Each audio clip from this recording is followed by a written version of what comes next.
Hello my dear students, good morning. तो पिछले video में हम जो है two product of two vector में वेक्टर प्रोडक्ट या क्रॉस मल्टीप्लिकेशन को कंप्लीट कर चुके थे। उसकी थ्योरी वगैरह हमने देख ली थी। अब हम आगे कुछ और वेक्टर में इंपॉर्टेंट क्वेश्चंस देखेंगे। तो यहाँ पर मैंने दो क्वेश्चंस लिखे हैं। क्वेश्चन नंबर 15 है, prove that a dot i into i cap plus a dot j into j cap plus a dot k into k cap equal to a vector, ये हमको प्रूव करना है। तो सबसे पहले हम क्या करते हैं, लेट ए वेक्टर को हम कंपोनेंट फॉर्म में ले लेते हैं। A one I plus A two J plus A three K, ये हमने इसको कंपोनेंट फॉर्म में ले लिया। और अब हम प्रूव करने के लिए क्या करते हैं, एलएचएस पार्ट ले लेते हैं। इसका एलएचएस पार्ट है A dot i into i cap plus a dot j into j cap plus a dot k into k cap. और इसमें हम जो है ए वेक्टर की ये वैल्यू पुट कर देते हैं। तो देखिए A one I plus A two J plus A three K dot I cap, और इसके साथ मल्टीप्लाई में मैं आई लगा देता हूं, प्लस फिर आ गया ए वेक्टर वापस। तो A one I plus A two J plus A three K, उसके साथ डॉट में लगा देंगे जे वेक्टर। और फिर इधर हम मल्टीप्लाई में ले लेते हैं जे, फिर प्लस, फिर वापस A vector A one I plus A two J plus A three K, फिर डॉट के वेक्टर, फिर इसके साथ मल्टीप्लाई में अपन ले लेते हैं के कैप। ठीक है, फिर हम यहाँ पर देखिए ये A one I plus A two J plus A three K पूरा वेक्टर है, और इसको हम आई के साथ जब डॉट प्रोडक्ट करेंगे, ये दूसरा वेक्टर है तो इसका आई का कोफिशिएंट ए वन और इस आई का कोफिशिएंट 1, ये दोनों केवल आ जाएंगे ए वन इंटू वन, और बाकी ए टू इंटू जीरो हो जाएगा क्योंकि यहाँ पर जे का कोफिशिएंट जीरो है। ए थ्री इंटू भी जीरो हो जाएगा क्योंकि जे का कोफिशिएंट जीरो है। और बाद में ये आई कैप एज इट इज रह जाएगा इसमें। फिर इसी तरह यहाँ पर डॉट में जे कैप है, इसलिए केवल जे का कोफिशिएंट ए टू इंटू वन यहाँ पर आ जाएगा। और a1 को जब हम इससे करेंगे जे से तो जीरो हो जाएगा, और a3 के को भी जे से करेंगे तो जीरो हो जाएगा क्योंकि डॉट प्रोडक्ट में डिफरेंट वाले जीरो होते हैं। तो a2 इंटू वन आ जाएगा यहाँ पर, और इसमें भी जे कैप आ जाएगा, प्लस इसी तरह यहाँ के कैप है तो a3 इंटू वन आ जाएगा, और यहाँ पर सिमिलरली के कैप एज इट इज आ जाएगा। तो फाइनली हमारे पास जो वेक्टर आएगा वो क्या होगा, A one I plus A two J plus A three K, ये वेक्टर हमारे पास बन जाएगा। A one into one A one I A two J और ए थ्री के। और हम देखते हैं कि ए one I A two J और ए थ्री के, इसको हमने ए वेक्टर लिया था तो ये यहाँ पर वापस क्या आ गया है, मेरे पास ए वेक्टर आ गया है। और यही मुझे यहाँ पर देखिए प्रूव करना था। तो ये मैंने एलएचएस पार्ट लिया और ये आरएचएस आ गया। छोटा सा क्वेश्चन है लेकिन इंपॉर्टेंट क्वेश्चन है, और ये आरबीएसई सीबीएसई बोर्ड के अंदर आता है। अब हम यहाँ पर एक बहुत ही most important question cross product के बेस पर देखते हैं। Find A perpendicular unit vector. एक यूनिट वेक्टर फाइंड करना है और वो परपेंडिकुलर होना चाहिए। किस किस के परपेंडिकुलर होना चाहिए, ए प्लस बी के और a माइनस बी के, और a vector and b vectors are given. तो इसको हम कैसे करेंगे, देखिए कभी भी हमको परपेंडिकुलर वेक्टर फाइंड करना हो तो उसमें हमें क्रॉस प्रोडक्ट करना होगा। इनडायरेक्टली वो कहना चाहता है कि क्रॉस प्रोडक्ट करना है, क्योंकि क्रॉस प्रोडक्ट से जो वेक्टर मिलता है वो हमेशा दोनों वेक्टरों के परपेंडिकुलर वेक्टर होता है। तो यहां पर सबसे पहले हम a प्लस बी और a माइनस बी वेक्टर निकाल लेंगे। a प्लस बी को मैं c एज्यूम कर लेता हूं, तो let c equal to a plus b. तो यहाँ पर देखिए ए वेक्टर है और ये बी वेक्टर है, अगर हम इन दोनों को प्लस करते हैं तो क्या नया वेक्टर बन जाएगा 3i प्लस जे और माइनस 2j, तो माइनस जे बन जाएगा और माइनस 2k और प्लस 2k, तो ये खत्म हो जाएगा यहाँ पर। और d मान लेता हूं मैं a माइनस बी को। तो देखिए a माइनस बी करेंगे तो क्या नया वेक्टर बनेगा 2i माइनस आई, तो आई रहेगा प्लस जे और माइनस माइनस प्लस हो जाएगा, तो यहां बन जाएगा 3j और माइनस 2k और माइनस 2k, तो यहां पर माइनस 4k। यहां मैंने माइनस किया है, माइनस 2i माइनस आई तो आई और प्लस जे और माइनस माइनस प्लस हो जाएगा यहाँ 2j तो 3j और माइनस 2k और माइनस 2k ये हो जाएगा तो माइनस 4k। ये सी और डी बन गया। हमें ऐसा वेक्टर फाइंड करना है जो सी और डी के क्या हो, परपेंडिकुलर हो। तो यहाँ पर हम उसको ई वेक्टर मान लेते हैं और वो e vector c cross d से हमें मिलेगा, क्योंकि क्रॉस प्रोडक्ट में जो वेक्टर मिलता है वो दोनों वेक्टरों के परपेंडिकुलर होता है। तो ई वेक्टर जो है वो सी के भी परपेंडिकुलर होगा एंड डी के भी परपेंडिकुलर होगा। अब क्रॉस प्रोडक्ट आ गया है तो क्रॉस प्रोडक्ट को हम डिटरमिनेंट फॉर्म से करते हैं। तो डिटरमिनेंट हमने यहाँ लिखा है, तो सी के कॉफिशिएंट है 3 और -1 और के का कॉफिशिएंट नहीं होने की कंडीशन में हम यहाँ पर 0 लेंगे और डी के कॉफिशिएंट है 1, 3 और -4 और इसको सॉल्व करेंगे तो आई कैप में आएगा 4 - 0। सॉल्व करने का मेथड वही है जो हम डिटरमिनेंट में यूज करते हैं। डिटरमिनेंट को सॉल्व करते टाइम जे में कितना आएगा देखिए, ये आएगा -12 - 0 और के में कितना आएगा देखिए 9 + 1। तो यहां पर देखिए फाइनली हमारे पास हो जाएगा 4i + 12j + 10k। ये मेरे पास ई वेक्टर आ गया। अब ई कैप, क्योंकि उसने कहा है कि यूनिट वेक्टर चाहिए उसको, यूनिट वेक्टर उसको चाहिए, तो यहां पर E cap equal to E vector upon mod of E का मैं यूज करूंगा, तो 4i + 12j + 10k upon mod, root में आ जाएगा, मॉड निकालेंगे तो 4 का स्क्वायर प्लस 12 का स्क्वायर प्लस 10 का स्क्वायर। तो यहाँ पर ये हो गया 16 और ये हो गया 144 और ये हो गया 100। 16, 144 और 100, ये कितने हो गए देखिए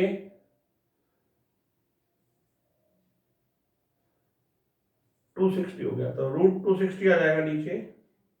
इसमें से 2 कॉमन आ रहा है तो कॉमन भी ले सकते हैं और इसी तरह 260 के भी अगर फैक्टर हो रहे हो तो कर सकते हैं। 2√65 बन रहा है नीचे और ऊपर भी हम देखते हैं 2 कॉमन आ रहा है, तो 2i + 6j + 5k बन रहा है।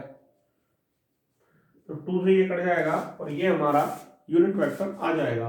इस तरह से हमने a + b और a - b के परपेंडिकुलर यूनिट वेक्टर फाइंड किया है।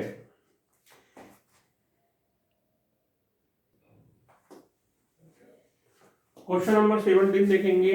For a vector and b vector prove that mod of a cross b का whole square equal to mod of a का स्क्वायर मॉड ऑफ b का square और minus a dot b का whole square prove करना है। तो इसमें अपन क्या करते हैं, ये जो RHS पार्ट है ये ले लेते हैं। ये मैंने RHS पार्ट लिया, mod of a square mod of b square minus a dot b का स्क्वायर, ठीक है। फिर अपन इसको करते हैं, तो देखिए mod of a square mod of b square minus a dot b का क्या बन जाएगा mod of a mod of b cos theta का स्क्वायर। तो यहां से अपन इसको सॉल्व करेंगे तो क्या बनेगा देखिए, मॉड ऑफ a का स्क्वायर मॉड ऑफ बी का स्क्वायर माइनस यहाँ देखिए mod of a square mod of b square और यहाँ पर कॉस स्क्वायर थीटा। अब इन दोनों में से हम मॉड ऑफ ए स्क्वायर और mod of b square common ले लेंगे। कॉमन लेंगे तो देखिए क्या बनेगा 1 माइनस कॉस स्क्वायर थीटा बन जाएगा यहाँ पर। तो 1 माइनस कॉस स्क्वायर थीटा क्या हो जाएगा साइन स्क्वायर थीटा हो जाएगा। तो mod of a square mod of b square sine square theta बन गया यहाँ पर। तो ये इसको हम mod of a mod of b और साइन थीटा इस पूरे का होल स्क्वायर लिख सकते हैं। तो देखिए इस कंडीशन में ये क्या बन जाएगा mod of a mod of b sine theta क्या बन जाएगा mod of a cross b बन जाएगा ये। तो ये बन जाएगा mod of a cross b का स्क्वायर। तो यही अपन को यहाँ पर देखिए प्रूव करना था LHS पार्ट में यही था। तो ये हमको प्रूव करना था। तो इस तरह हमने इसको प्रूव किया। इंपॉर्टेंट क्वेश्चन है तो इसको आप देखिए। तो देखिए नेक्स्ट क्वेश्चन है क्वेश्चन नंबर 18। क्वेश्चन नंबर 18 क्या है देखिए if A vector B vector and C vector are mutually perpendicular.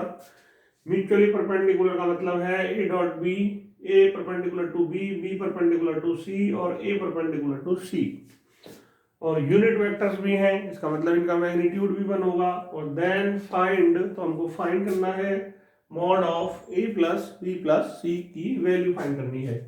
तो देखो मैंने आपको पिछली 2-3 क्लास में बताया है कभी भी मॉड ए प्लस बी आ जाए मॉड ए माइनस बी आ जाए या मॉड में 2-3 वेक्टरों का सम हो रखा हो तो हम उसके स्क्वायर से इसको स्टार्ट हमेशा करते हैं। तो मॉड ए प्लस बी प्लस सी का स्क्वायर मैंने यहाँ ले लिया। तो जब हम स्क्वायर ले लेते हैं तो इसका मतलब होता है उसको हम 2 बार डॉट प्रोडक्ट में ले सकते हैं। तो सबसे पहले हम इसकी वैल्यू निकालेंगे और जब ये वैल्यू हमारे पास आ जाएगी तो हम उसका स्क्वायर रूट कर लेंगे। तो mod of A plus B plus C आ जाएगा। तो देखिए ए वेक्टर के साथ इन तीनों को जब हम डॉट प्रोडक्ट करेंगे तो ए डॉट ए और ए डॉट बी और ए डॉट सी आएगा और बी वेक्टर के साथ तीनों को डॉट प्रोडक्ट करेंगे तो क्या आएगा बी डॉट ए फिर बी डॉट बी फिर बी डॉट सी आएगा। फिर सी के साथ तीनों को डॉट प्रोडक्ट करेंगे c dot a c dot b और फिर सी डॉट सी आएगा। तो ए डॉट ए कितना हो जाएगा मॉड ऑफ ए का स्क्वायर और बी डॉट बी कितना हो जाएगा मॉड ऑफ बी का स्क्वायर और सी डॉट सी कितना हो जाएगा मॉड ऑफ सी का स्क्वायर। और डॉट प्रोडक्ट कम्यूटेटिव होता है तो इसका मतलब ए डॉट बी और बी डॉट ए सेम ही होंगे तो 2a डॉट बी हो जाएगा। और इसी तरह देखिए बी डॉट सी और सी डॉट बी ये दोनों सेम होंगे तो प्लस 2 बी डॉट सी हो जाएगा। और यहाँ पर देखिए ए डॉट सी और सी डॉट ए ये दोनों सेम होंगे तो प्लस 2 ए डॉट सी हो जाएगा। यहाँ पर देखिए यूनिट वेक्टर्स कहाँ है इसलिए इनका मैग्नीट्यूड 1 होगा। 1 का स्क्वायर प्लस 1 का स्क्वायर प्लस 1 का स्क्वायर और इनमें से हम 2 कॉमन ले लेंगे तो हमारे पास बचेगा a dot b plus b dot c plus a dot c. और क्वेश्चन कह रहा है कि ये म्यूचुअली परपेंडिकुलर है और परपेंडिकुलर वेक्टरों का डॉट प्रोडक्ट 0 होता है। तो ये इनकी सबकी वैल्यू क्या हो जाएगी 0 हो जाएगी। यहाँ पर ये वैल्यूज क्या हो गई 0 हो गई। तो हमारे पास 1 plus 1 plus 1 plus 2 into 0 plus 0 plus 0। तो यहाँ पर ये हमारे पास 3 आ गया और ये पूरा 0 हो गया। तो a प्लस बी प्लस सी के मॉड का स्क्वायर की वैल्यू 3 आ रही है। तो अगर हम स्क्वायर रूट ले लेंगे तो mod of A plus B plus C ये हमारे पास आ जाएगा कितना आ जाएगा रूट ऑफ 3 आ जाएगा। तो ये इसका आंसर होगा। बहुत अच्छा और इम्पोर्टेंट क्वेश्चन है। अब यहाँ पर देखिए मैंने एक बहुत ही मोस्ट इंपोर्टेंट क्वेश्चन लिया है, if angle between two unit vectors A cap and B cap is theta then prove that sine theta by 2 equal to 1/2 और mod A cap minus B cap. Exam board examiner का सबसे favourite question है ये, क्योंकि वो इसको बार बार board exam में देता है और एनसीईआरटी की बुक में ये क्वेश्चन है नहीं, और सीबीएसई में मोस्टली ये क्वेश्चन आता है, और आरबीएसई में भी जब पेपर थोड़ा हार्ड बनाना होता है तो वेक्टर में से ये वाला क्वेश्चन सेलेक्ट करता है एग्जामिनर। तो इसको हम देखते हैं कैसे करना है। यहाँ पर देखो प्रूव करने के लिए यहाँ mod of a minus b से हम इसको स्टार्ट करेंगे, मॉड ऑफ ए कैप और माइनस बी कैप के स्क्वायर से हम यहाँ स्टार्ट करेंगे। मैंने आपको बताया था कि वेक्टर माइनस बी हो या ए प्लस बी हो और मॉड्यूलस आ रहा हो तो स्क्वायर से स्टार्ट करते हैं। तो ये हो जाएगा ए माइनस बी वेक्टर और उसका डॉट ए माइनस बी। किसी भी वेक्टर के मॉड्यूलस का अगर स्क्वायर हो, मैग्नीट्यूड का स्क्वायर हो, तो हम उसको 2 बार डॉट डॉट में लिखते हैं। तो यहाँ से बनेगा A vector dot A minus B और माइनस बी वेक्टर और डॉट ए माइनस बी। तो यहाँ हो जाएगा A cap dot A cap minus A cap dot B cap minus B cap dot A cap और प्लस बी कैप और dot B cap, इस तरह से। तो ये हो जाएगा मॉड ऑफ ए का स्क्वायर, और यहाँ पर देखो ये कम्यूटेटिव होता है इसलिए 2a डॉट बी हो जाएगा, और ये हो जाएगा मॉड ऑफ बी का स्क्वायर। अब यूनिट वेक्टर होने की कंडीशन में मॉड ऑफ ए जी 1 हो जाएगा, और ये 2 ये हो जाएगा A mod B cos theta, और प्लस इसका 1 होगा तो 1 का स्क्वायर। तो यहाँ पर देखिए 1 और 1 दोनों कितने हो गए, 2 हो गए, 2 minus 2 mod of a mod of b cos theta, और ये वैल्यू किसकी चल रही है हमारे पास, ये वैल्यू चल रही है mod of a cap minus mod of b cap के स्क्वायर की। ठीक है, अब यहाँ देखिए मॉड ऑफ ए कैप और मॉड ऑफ बी कैप इनकी वैल्यू भी 1 होगी, तो 1 माइनस 2 1 और 1 और ये हो गया कॉस थीटा। तो यहाँ से देखिए 2 माइनस 2 कॉस थीटा हो गया, तो मैं 2 कॉमन ले लेता हूँ, तो 1 माइनस और कॉस थीटा रहेगा मेरे पास 1 माइनस कॉस थीटा। अब यहाँ पर ट्रिग्नोमेट्री का यूज करना पड़ेगा, क्योंकि 1 माइनस कॉस थीटा का फॉर्मूला होता है 2 साइन स्क्वायर थीटा बाई 2 और 1 माइनस कॉस थीटा को लिखेंगे 2 sign square theta by 2। Finally ये क्या हो जाएगा 4 साइन स्क्वायर थीटा बाई 2। ये किसकी वैल्यू चल रही है, मॉड ऑफ ए कैप और माइनस बी कैप के स्क्वायर की। तो देखिए यहां पर मैं इसको बता देता हूं थोड़ा सा और है, मॉड ऑफ ए कैप और माइनस ऑफ बी कैप का स्क्वायर की वैल्यू मेरे पास आ गई 4 साइन स्क्वायर और थीटा बाई 2। अगर मैं यहाँ से स्क्वायर हटाऊंगा तो इधर स्क्वायर रूट आएगा, तो ए कैप माइनस बी कैप की वैल्यू हो जाएगी स्क्वायर रूट में 4 साइन स्क्वायर थीटा बाई 2। तो ए कैप और माइनस बी कैप की वैल्यू होगी 2 और साइन और थीटा बाई 2 हो जाएगी इसकी वैल्यू 2 साइन थीटा बाई 2। तो यहाँ से जो ये कोएफिशिएंट 2 है इसको मैं इधर लेकर आ जाऊंगा, तो 1/2 A cap minus B cap equal क्या आ गया साइन थीटा बाई 2। और यही हमको प्रूव करना था इस क्वेश्चन में, 1/2 A cap minus B cap equal होता है साइन थीटा बाई 2 के। Most important question for your RBSc and CBSE board exam 2022. Note down.